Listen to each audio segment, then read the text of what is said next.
Hello, welcome to Apoko's channel.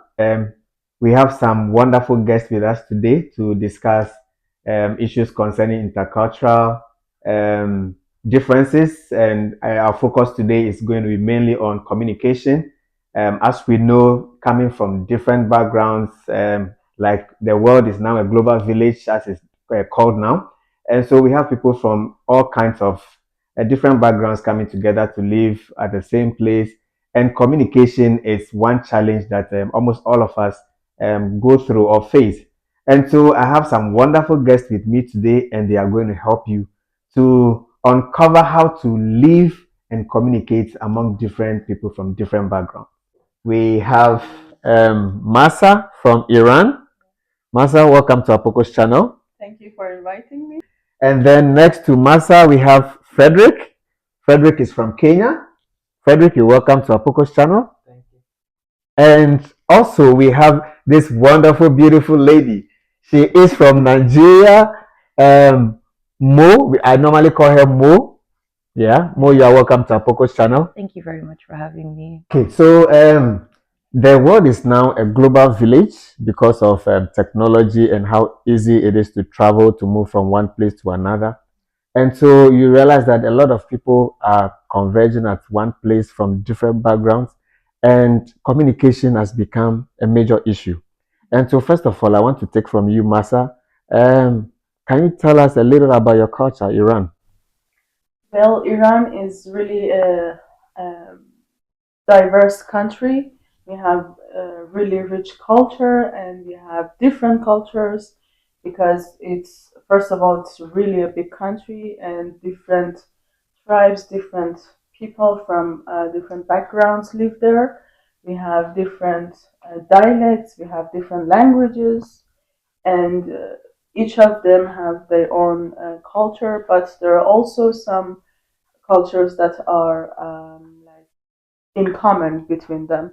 So the whole generation, the whole Iranian people celebrate it yearly or yeah. Okay, so I'll come back to you again. Okay. Frederick, how about you?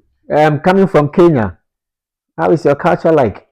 Yeah, from Kenya, Kenya being an East African country, uh, we are surrounded by countries with different cultures, but Kenya specifically has almost 45 languages, and some of the languages, like for instance, my own language, you find we have like 18 dialects. So uh, every community has their own different way of communicating. But what generally in my country, in Kenya, what unites us, all of us, it's Swahili as a language, of which is also spoken within the region, the East African region. Almost 10 countries speak Swahili. Uh, but you'll find, as any other part of the world, languages have different dialects, but all in all, we tend to understand among ourselves. And also, Swahili tends to be a language that most illiterate people can be able to understand among themselves. It's not like the English language that is the Official language? main official language, and then Swahili being the secondary language Okay. business. So it's kind of a unique thing, but interesting. Okay, so Frederick, I'll come back to you. So now I go to Mo. Nigeria, a wonderful country. I mean, I come from Ghana, and Nigeria is like a brother and a sister, when it comes to Ghana and Nigeria. And so, can you tell us a little about Nigeria, your culture? Honestly, I'd say it's very similar to what Masa shared in that it's a country of countries, if I can put it in that way. We have, from what we learned in history, over 250 cultures, Yeah. all with different languages, different things that they do, different things that they celebrate, different things that they believe in. And you will hear that there are three major languages that we have in Nigeria. So Yoruba, Igbo, and Hausa. But I would like to say that this honestly doesn't fully encompass the vastness that is Nigerian culture, because really it also doesn't talk about the South South, where I feel like that there needs to be recognition of their own languages as well, which Yeah. are completely different from the overhanging three. So honestly, I think in terms of culture, Nigeria is very diverse. It's very colorful, depending on where you go to, because it's also a very large country. You will definitely find different things and different people and experience a bunch of, I'd say, a variety of cultures, more or less. Yeah. On that note, let me just remind you that the jollof rice competition, we are going to We don't end it. even own it. We are going to end it right here It is not today. Ghanaian. It's not Nigerian. We are going to end that right here today. So now I I've move heard to a lot about that. yeah. That's not the fight. They know they cannot compete with us when it comes to that jollof rice. You say that and they say it, so They know the best. maybe both of you should make it and I can. Maybe we should organize another show and we are going to prepare jollof right on the show. And then I'll bring pilau. I love to. that would be very interesting. So on that note, I'll go to Mr. Frederick now. About your culture, is there any drawback? I mean, do you suffer any drawbacks about your culture? The main drawback is maybe the lack of identity in terms of, you see, most countries that were initially colonized by the British kind of tend to perceive English as the superior language. Yeah. Yeah, so sometimes you might interact with people and then people are not uh, sure exactly where you might be coming from because of speaking the superior language, English. But I'm sure every country has their uh, unique unique thing. Uh, but another drawback I can say is dialects, of course, which affects a lot of countries. Yeah, because when a West African or an East African speaks, if you are keen to listening to people, you easily know that This person is comes coming from a particular place. and then to some extent can be a disadvantage to a certain person or Yeah. an advantage depending on what the intention of that person is Yes, towards what he or she wants to Or what the person has experienced before in the past. Yeah.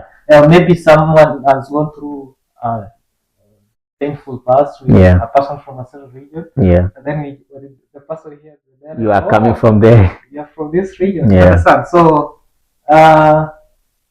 that's a drawback not only for the Kenyan perspective, Yeah. also affects other regions. Mhm. Yeah. So Okay, so I move back to Masa sitting right next to me.